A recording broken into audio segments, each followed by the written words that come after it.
குலதெய்வமே இந்தன் குறை தீர்க்கவா, கை நீட்டினே என்னை கரை சேர்க்கவா, நீயே அணைக்கவா, தீயை அணைக்கவா.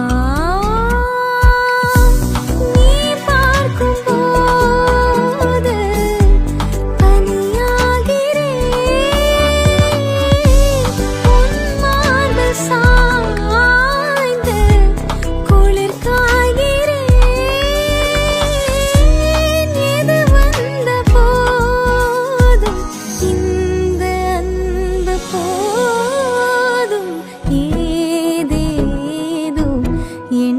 வளர்த்தேன் உன் கையில் என்னை கொடுத்தேன்.